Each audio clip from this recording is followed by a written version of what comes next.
les ruego, hermanos, que abran sus Biblias en Marcos capítulo 9. Seguimos con nuestra serie en el Evangelio de Marcos, Marcos capítulo 9, y vamos a leer los versículos 14 al 29. Dice así la palabra de Dios: cuando volvieron a los discípulos, hablando de Jesús y Pedro, Juan y Santiago, que bajaron del monte de la transfiguración, vieron una gran multitud que les rodeaba y a unos escribas que discutían con ellos.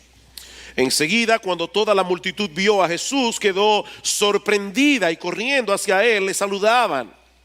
Y él les preguntó: ¿qué discutís con ellos? Y uno de la multitud les respondió: Maestro, te traje a mi hijo que tiene un espíritu mudo y siempre que se apodera de él lo derriba y echa espumarajos, cruje los dientes y se va consumiendo. Y dije a tus discípulos que lo expulsaran, pero no pudieron. Respondiéndole Jesús dijo: oh generación incrédula, ¿hasta cuándo estaré con vosotros? ¿Hasta cuándo os tendré que soportar? Traédmelo. Y se lo trajeron. Y cuando el espíritu vio a Jesús, al instante sacudió con violencia al muchacho, y éste, cayendo a tierra, se revolcaba echando espumarajos. Jesús preguntó al padre: ¿cuánto tiempo hace que le sucede esto? Y él respondió: desde su niñez. Y muchas veces lo ha echado en el fuego y también en el agua para destruirlo. Pero si tú puedes hacer algo, ten misericordia de nosotros y ayúdanos. Jesús le dijo: ¿cómo si tú puedes? Todas las cosas son posibles para el que cree. Al instante el padre del muchacho gritó y dijo: creo, ayúdame en mi incredulidad. Cuando Jesús vio que se agolpaba una multitud, reprendió al espíritu inmundo diciéndole: espíritu mudo y sordo, yo te ordeno, sal de él y no vuelvas a entrar en él. Y después de gritar y de sacudirlo con terribles convulsiones, salió y el muchacho quedó como muerto, tanto que la mayoría de ellos decían: está muerto. Pero Jesús, tomándole de la mano, lo levantó y él se puso en pie. Cuando entró Jesús en la casa, sus discípulos le preguntaban en privado: ¿por qué nosotros no pudimos echarlo fuera? Y él les dijo: esta clase con nada puede salir sino con oración. Uno de los grandes artistas del Renacimiento italiano fue el pintor y arquitecto Rafael. Junto con Miguel Ángel y con Leonardo da Vinci, ellos forman el trío de los grandes maestros del siglo XVI. Rafael murió muy joven, a los 37 años de edad. De hecho, murió el mismo día que cumplió 37 años de edad. Y en ese momento él estaba embarcado en el proyecto que algunos consideran su obra maestra. Es una obra al óleo de 405 centímetros de largo por 278 centímetros de ancho, titulada La Transfiguración. Para los que puedan buscarlo en internet, es un cuadro impresionante. Y allí podemos observar dos escenas, una debajo de la otra. En la parte superior, Rafael pintó al Señor Jesucristo en el monte de la transfiguración, flotando entre nubes iluminadas, teniendo a su lado a Moisés y a Elías, y a Pedro, Juan y Santiago debajo de sus pies. En la parte inferior del cuadro nosotros vemos al resto de los apóstoles tratando en vano de sanar a un muchacho endemoniado, mientras algunas personas de la multitud observan su frustración. Y honestamente no deja de sorprenderme cómo Rafael pudo captar en esta pintura una de las grandes lecciones que nosotros aprendemos en esta sección del Evangelio de Marcos que comenzamos a estudiar 2 semanas atrás. La gloria y el poder de Cristo por un lado en el monte de la transfiguración, la impotencia de los discípulos por el otro. Este es un contraste que los creyentes debemos traer a nuestras mentes una y otra vez. Porque el poder de Dios se perfecciona en nuestras vidas cuando somos capaces de reconocer nuestra propia impotencia. Como dice Pablo en 2 Corintios capítulo 12 versículo 10. El poder de Dios se perfecciona precisamente en nuestra debilidad. Ahora, si bien es cierto que el cuadro de Rafael es impresionante, de ninguna manera puede compararse con la narrativa que nosotros encontramos en los evangelios. Mis hermanos, es imposible captar en una obra de arte todo el contenido de las historias bíblicas escritas bajo la inspiración del Espíritu Santo. En este caso no puede aplicarse el famoso dicho de que una imagen habla más que 1000 palabras. No, la palabra de Dios es perfecta, la palabra de Dios es inerrante, la palabra de Dios es infalible, la palabra de Dios es viva y eficaz. La obra de arte no lo es. Hace 2 semanas estuvimos estudiando la primera parte de este pasaje, Jesús en el monte de la transfiguración. En la mañana de hoy vamos a concentrarnos en estos versículos que leímos hace un momento, la sanación de un muchacho endemoniado. Y una de las cosas que llama poderosamente nuestra atención es lo extenso que es este pasaje en comparación con los otros 2 que aparecen en Mateo y en Lucas. El Evangelio de Mateo tiene 28 capítulos, pero solo le dedica 6 versículos a esta historia. El de Lucas, que tiene 24 capítulos, solo le dedica 6 versículos y medio. Marcos, en cambio, que tiene 16 capítulos en total, 12 menos que Mateo, 8 menos que Lucas, sin embargo le dedica 16 versículos a este milagro de sanidad. Es decir, que la extensión de este relato en el Evangelio de Marcos es mayor que los relatos de Mateo y de Lucas combinados.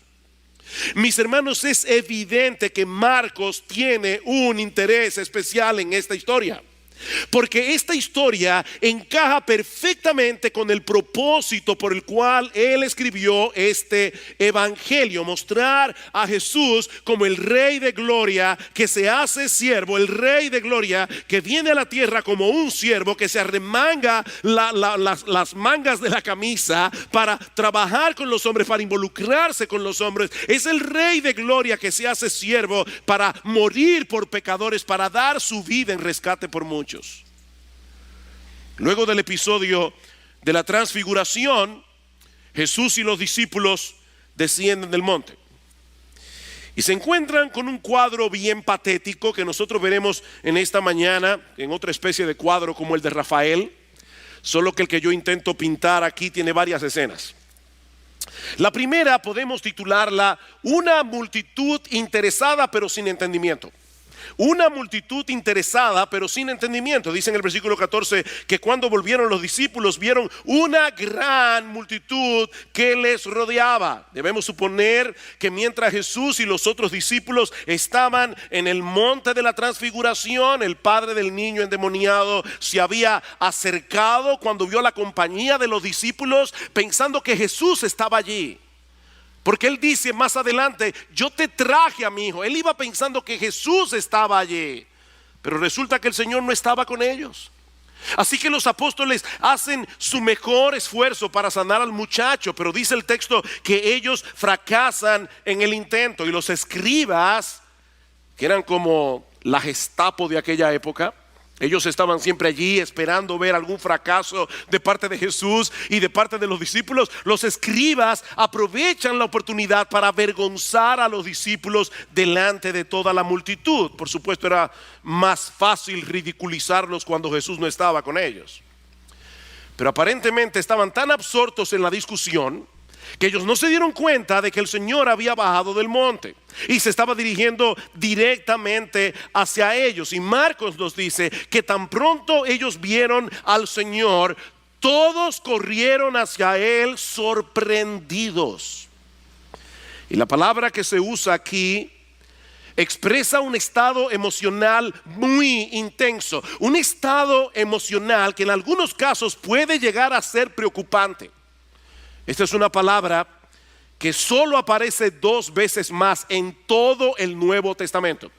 Y las 2 veces únicamente en el Evangelio de Marcos. La primera aparece en Marcos capítulo 14 versículo 33 para describir la angustia del Señor en el huerto de Getsemaní. La segunda vez aparece en Marcos capítulo 16 versículo 5 para describir el espanto de Pedro y de Juan cuando llegaron a la tumba del Señor y se dieron cuenta que estaba vacía. Yo no sé cuántos de ustedes han visto la historia histeria que sufren algunas personas cuando de repente se encuentran delante de un artista famoso.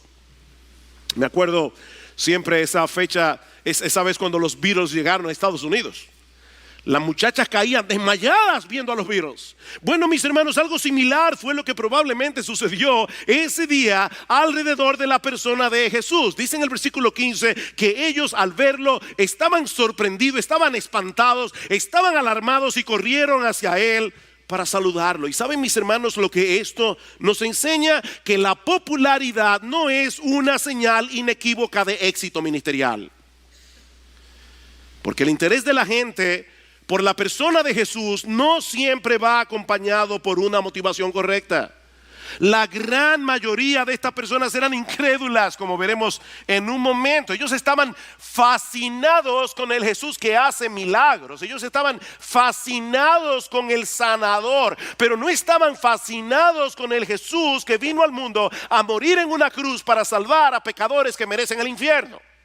Ellos no estaban fascinados con ese Jesús que vino a librarnos de la tiranía y de la condenación del pecado. Mis hermanos, hay un montón de mega iglesias en el día de hoy donde no se predica con fidelidad la palabra de Dios, si es que se puede llamar iglesias a ese tipo de lugares. Y se llenan hasta el tope cada domingo de personas que están detrás de un espectáculo religioso, de personas que están buscando algún tipo de beneficio temporal. Pero esas mismas personas rechazan la autoridad de Cristo en sus vidas con todas las fuerzas de su corazón. Yo estoy convencido de que esas mega iglesias han sido levantadas por el diablo para inocular a las personas al mensaje del evangelio.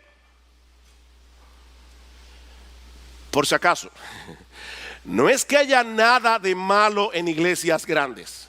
Yo no estoy diciendo eso. Quiere el Señor seguir trayendo multitudes a las iglesias donde se predica fielmente el evangelio. Lo que yo estoy diciendo, mis hermanos, es que nosotros debemos recordar que los números nunca son en sí mismos un síntoma de la bendición de Dios. Pero el Señor es tan bueno. El Señor es tan bueno que por encima de las malas motivaciones de los hombres, Él siempre está dispuesto a hacer el bien. Y eso nos lleva a la segunda escena de este relato, que yo he titulado Un padre angustiado y unos discípulos incompetentes. Versículo 16. Y Él les preguntó a los discípulos: ¿qué discutís con ellos, con los escribas? Y uno de la multitud le respondió: Maestro, te traje a mi hijo que tiene un espíritu mudo, y siempre que se apodera de él, lo derriba y echa espumarajos, cruje los dientes y se va consumiendo. Y dije a tus discípulos que lo expulsaran, pero no pudieron. Hay varios detalles en este pasaje que yo no quiero que ustedes pasen por alto. Este es uno de ellos. La pregunta de Jesús fue dirigida a los discípulos, pero ellos no respondieron absolutamente nada. Y yo imagino que probablemente la vergüenza de haber fracasado les había cerrado la boca. Pero entonces sale este hombre de la multitud y le explica a Jesús qué es lo que ha sucedido. Su hijo estaba poseído por un demonio, y sus discípulos no habían podido hacer absolutamente nada al respecto. Y yo estoy consciente de que hoy en día hay mucha gente sofisticada que no cree en posesiones demoníacas. Pero hermano, yo quiero que ustedes noten que aquí no dice que el muchacho estaba sufriendo de alguna enfermedad natural y que esta gente supersticiosa se le estaba atribuyendo a un demonio. No, lo que este texto nos enseña es que el muchacho realmente estaba endemoniado. Él estaba endemoniado. Y yo sospecho que la razón por la que mucha gente no cree en este tipo de historias que aparecen en los evangelios es simplemente por el hecho de que se encuentra en la Biblia, y no porque ellos sean más objetivos y civilizados en el manejo de la verdad. La televisión está llena de programas que presentan relatos de casos paranormales, y muchos de ellos están en el rating número 1 de audiencia, en canales aún como Discovery. a la casa de fantasmas. Ese es un programa de Discovery.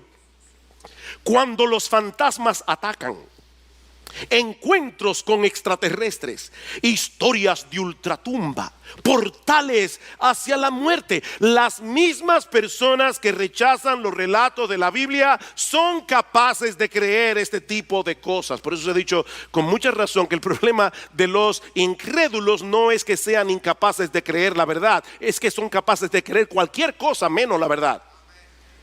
Ellos son capaces de creer cualquier cosa.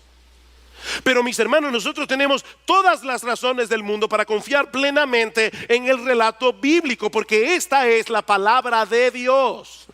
Es la palabra de Dios, infalible, inerrante, inspirada por el Espíritu Santo. Y este pasaje no solo nos dice que este muchacho estaba endemoniado, sino que al mismo tiempo, en una forma muy vívida, con muchos detalles, Marcos quiere presentarnos aquí la verdadera cara de la maldad.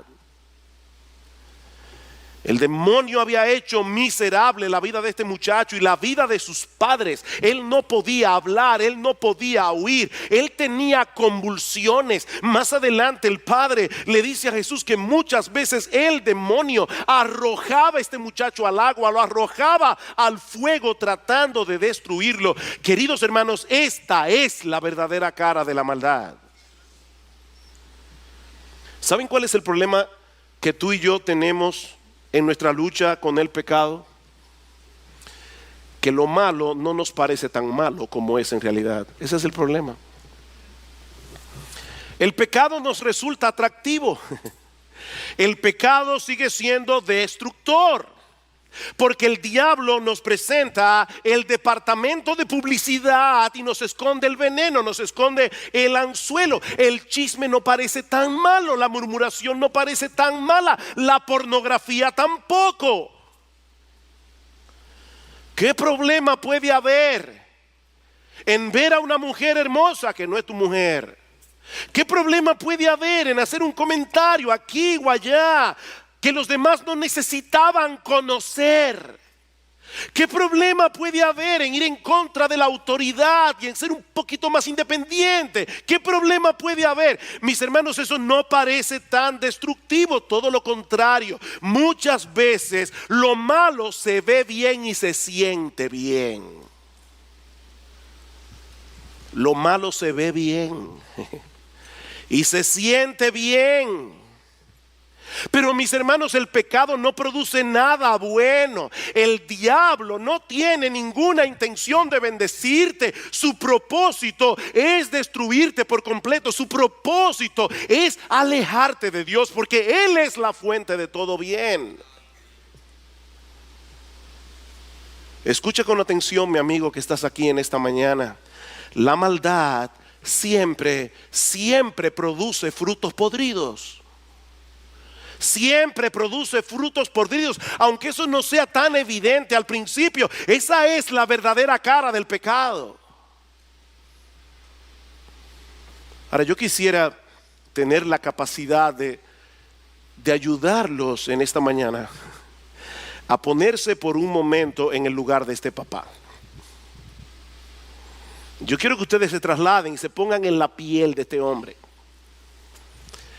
Hermanos, este hombre día tras día veía a su hijo consumirse debido a esta influencia demoníaca. Día tras día, este muchacho tenía que estar lleno de llagas, tenía que estar lleno de heridas, lleno de golpes. Este hombre no tenía la menor esperanza de ver a su hijo crecer como un ser humano normal. Él no tenía la esperanza de verlo casarse, él no tenía la esperanza de verlo tener hijos. Tal vez este hombre por las noches se preguntaba qué sería de este muchacho cuando su mamá y él no estuvieran allí.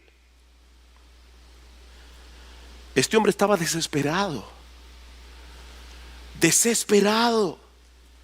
Dice en el Evangelio de Mateo que él llegó delante de Jesús y se postró delante de él suplicándole: por favor, Señor, ayúdame. Y para colmo de males, cuando llega delante de los discípulos, ellos no pueden hacer absolutamente nada para librar a este muchacho de esa terrible condición. Pero ahora el Señor está presente allí con ellos y el panorama cambió por completo, y eso nos lleva a la tercera escena de este relato que yo he titulado Una reacción airada pero compasiva. Una reacción airada pero compasiva. La reacción de Jesús en los versículos 19 al 21 nos presenta un contraste tan increíble. Por un lado, el Señor se molesta profundamente por la incredulidad de sus discípulos. Versículo 19, respondiendo Jesús dijo: oh generación incrédula, ¿hasta cuándo estaré con vosotros? ¿Hasta cuándo tendré que soportarlos? Ese no es el Jesús que la gente quiere, pero ese es el Jesús de la Biblia. Mis hermanos, Jesús está revelando aquí el profundo sentimiento de decepción que Él siente hacia sus discípulos por su falta de fe. Y esto es algo que debe ponernos a pensar. Sí, el Señor es increíblemente paciente con nuestras debilidades, pero estamos meditando al estudiar este pasaje, hermanos, no pensemos ni por un momento que Él reacciona con indiferencia ante nuestra incredulidad. Mis hermanos, la Biblia dice claramente en Hebreos capítulo 11, versículo 6, que sin fe es imposible agradar a Dios. Es imposible agradar a Dios. Y eso no se aplica únicamente a los incrédulos, eso se aplica también a los cristianos. Nuestra falta de fe es un insulto a Dios. Nuestra falta de fe es ofensiva a Dios porque pone en duda su carácter, pone en dudas la veracidad de sus promesas. Cristo se sintió exasperado por esta nueva manifestación de incredulidad de parte de sus discípulos. Sí, Él sabía que ellos iban a madurar. Él sabía que todos ellos iban a estar dispuestos a poner sus vidas en riesgo por la expansión del Evangelio. Pero en este momento, en esta historia, su incredulidad le desagradó profundamente. ¿Saben lo que eso significa, mis amados hermanos? Que nunca debemos reconciliarnos con nuestra falta de fe. Nunca debemos reconciliarnos con nuestra falta de fe. Mi hermano, por favor, mi hermana, por favor, deja de excusar tu falta de fe diciéndote a ti mismo y a ti misma para calmar tu conciencia: después de todo yo soy humano. Después de todo yo no soy más que un hombre débil. Porque aunque todo eso es verdad, Dios nos ha dado en su palabra los recursos que nosotros necesitamos para pelear eficazmente contra las dudas que se levantan en el corazón. Ahora déjame decirte algo para calmar tu conciencia en lo que debes calmar tu conciencia. El problema no es que tú tengas dudas. De hecho, la mayoría de las veces que nosotros estamos en medio de un problema, la mayoría de las veces que nosotros estamos en medio de una aflicción, lo primero que se dispara no suele ser la fe. Lo primero que se dispara suele ser la duda. Ese es un problema que todos llevamos en el corazón. Nunca podremos librarnos de las dudas de este lado del cielo. Nunca podremos hacer eso. El punto es que nosotros debemos mantenernos en pie de guerra luchando contra las dudas. Es que tenemos que llevar de vuelta nuestras almas a confiar plenamente en las promesas de Dios. Esa es la esencia de la fe. Es confiar en todo lo que Dios nos ha prometido en Cristo. Y yo tengo que volver y traer a mi alma una y otra vez, porque vivo luchando con la incredulidad.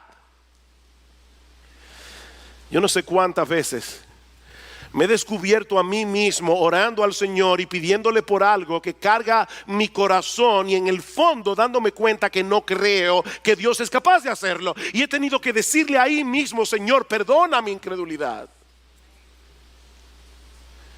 Mis hermanos, debemos rogar al Señor constantemente que nos libre de la incredulidad.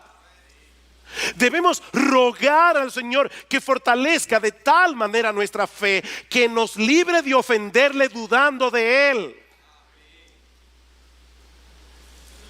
Así que este pasaje nos revela el desagrado de Cristo por la incredulidad de sus discípulos, pero también al mismo tiempo nos revela la compasión de Jesús hacia el padre del muchacho. Vean el versículo 20. Esto me encanta. Dice: tráiganme al muchacho. Y se lo trajeron.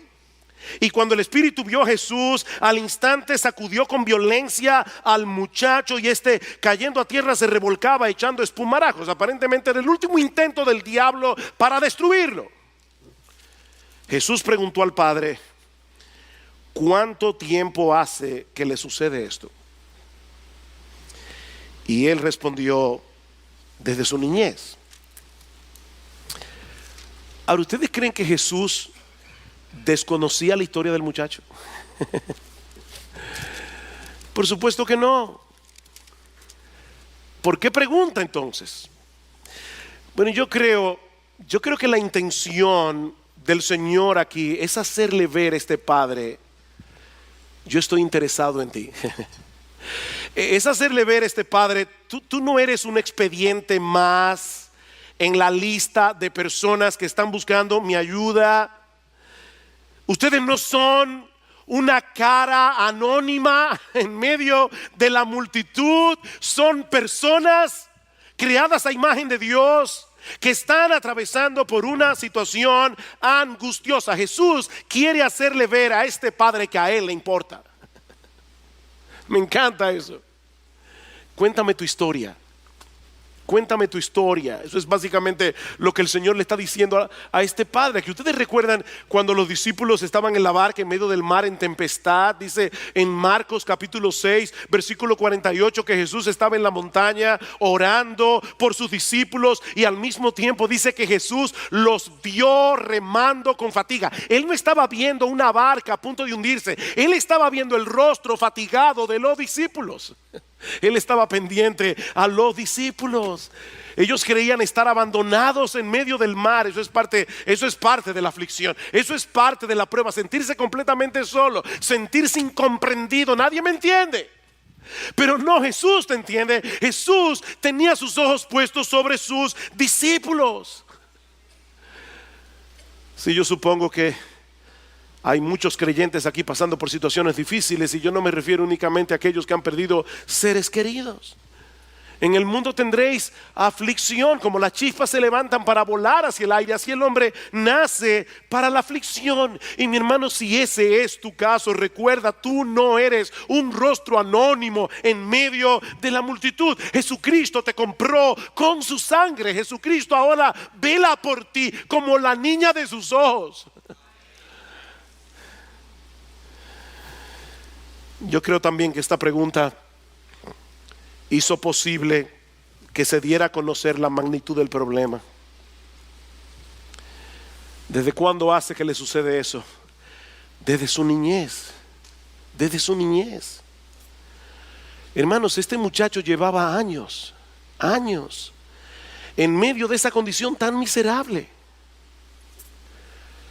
Y ahora por primera vez este padre ve una luz al final del túnel, porque Jesús está allí.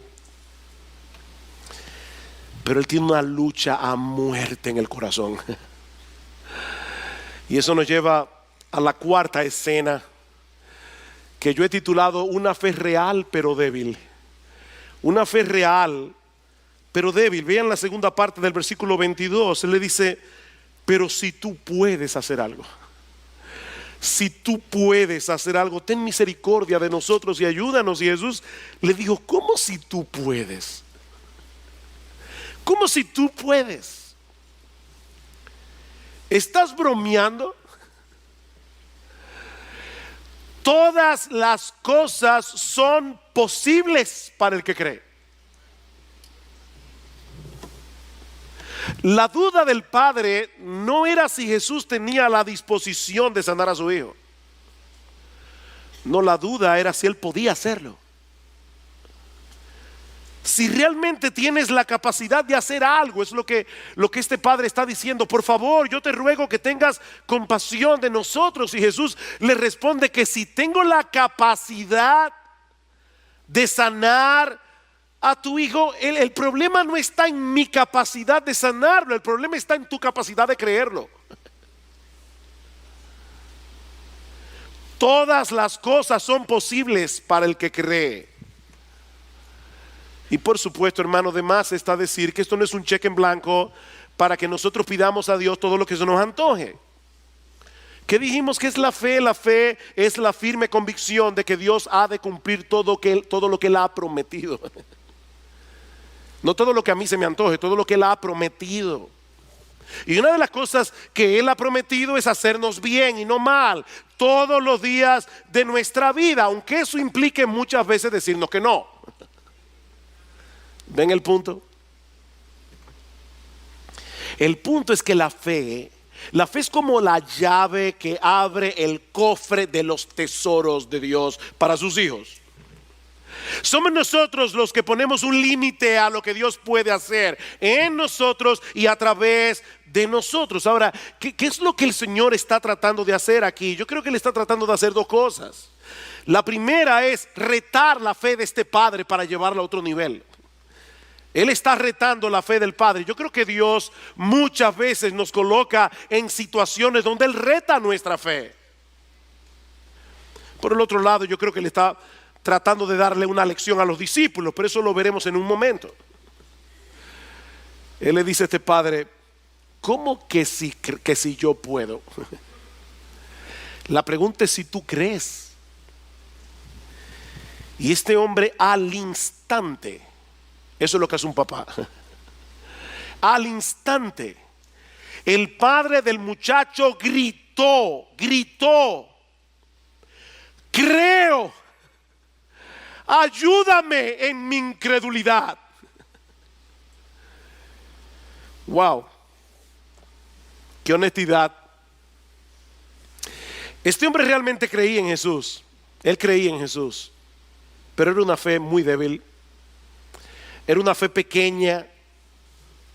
Este hombre necesitaba crecer en su fe. Y para poder hacerlo, él hizo exactamente lo que él tenía que hacer: pedírselo a Jesús. Él hizo lo que él tenía que hacer: pedírselo a Jesús. Mis hermanos, dice en Hebreos capítulo 12, versículo 2, que Jesús, nuestro Señor y Salvador, Él es el autor, Él es el perfeccionador de nuestra fe.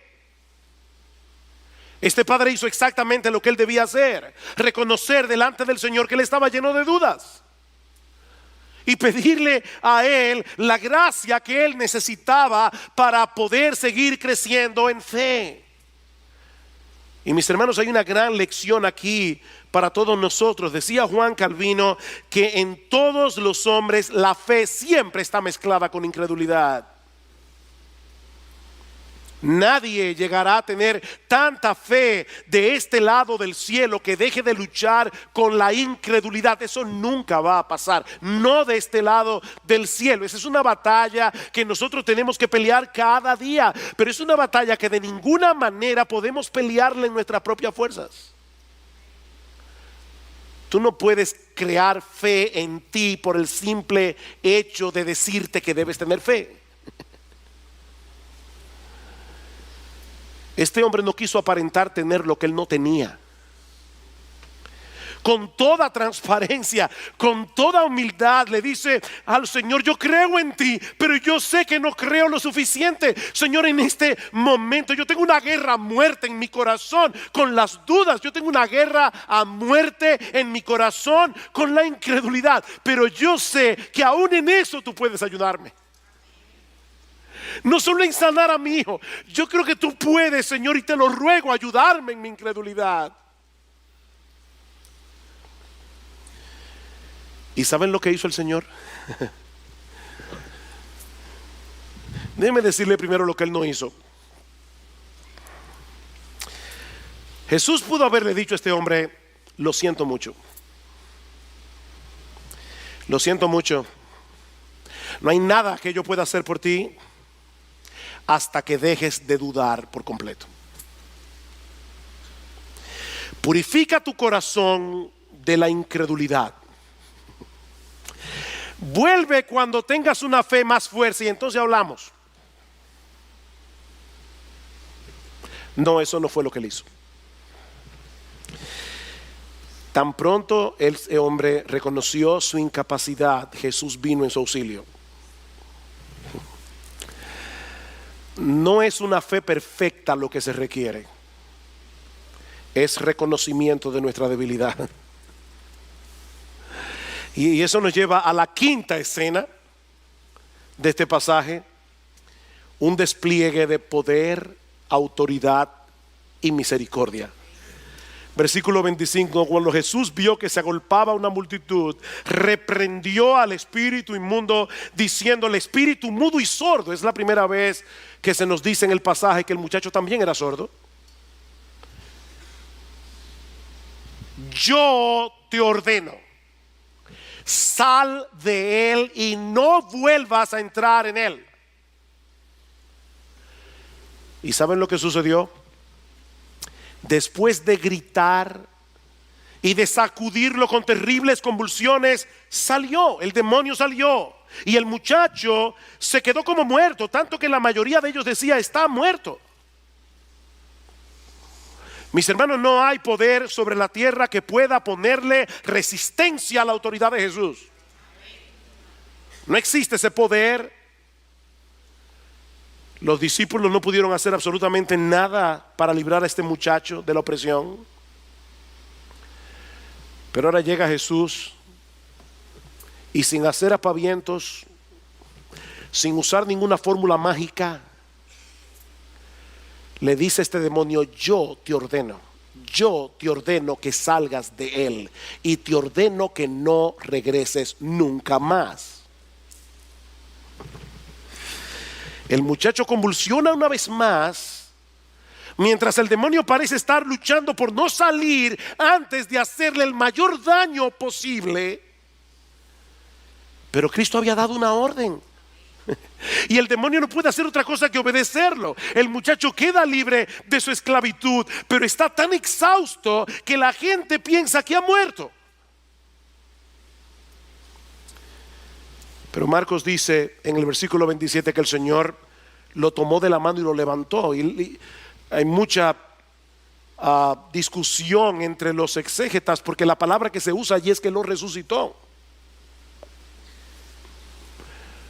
No sabemos si en un sentido metafórico o si realmente el muchacho murió. Pero Lucas añade un detalle adicional que enternece mi corazón. Dice en Lucas 9:42 que Jesús sanó al muchacho y se lo devolvió a su padre.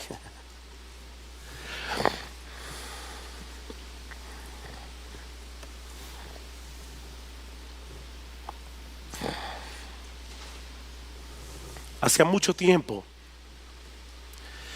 que este padre había perdido a su hijo, en cierto modo. Pero Jesús estaba allí para recuperarlo para ellos. Qué ternura, hermanos, y qué alentador. Qué alentador. El Señor entiende la aflicción de los padres creyentes cuando vemos a nuestros hijos lejos de la salvación. El Señor lo entiende. Y Él no solo tiene poder para salvarlos, Él tiene poder para ayudarnos a seguir esperando, para seguir descansando en Él, cualquiera que sea su voluntad. Cualquiera que sea su voluntad.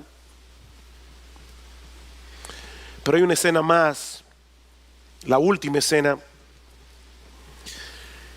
que todos necesitamos escuchar con mucha atención. Una escena que yo he titulado una lección dura pero necesaria. Una lección dura pero necesaria. Versículo 28. Cuando Jesús entró en la casa, sus discípulos le preguntaban en privado: ¿por qué nosotros no pudimos echarlo?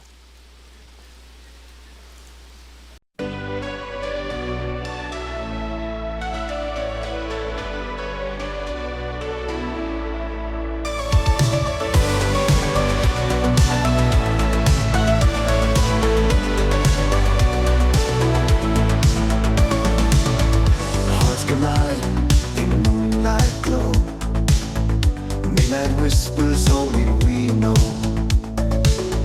You our hearts will keep. Neon lights and city dreams, dancing lights and silent screams, holding tight, not letting go. In the night our love will show. Echoes of love, loud and clear. In my heart you're always near. Feel the beat of our desire, burning love like endless fire.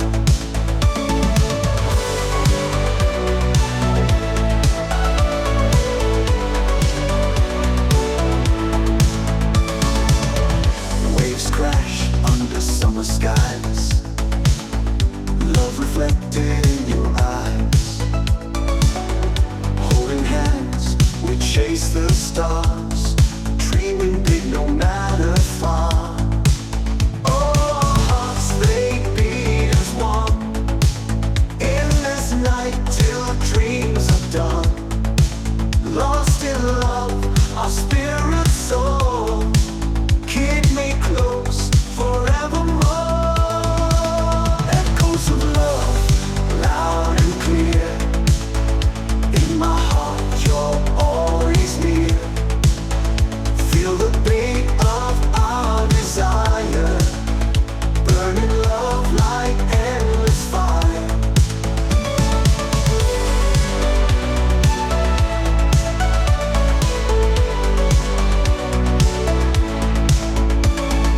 When dawn's light, we find our way. Love's first light will guide the day. Through the night, we found our truth. In the dawn, our love's relentless youth. Echoes of love, loud and clear. In my heart, you're all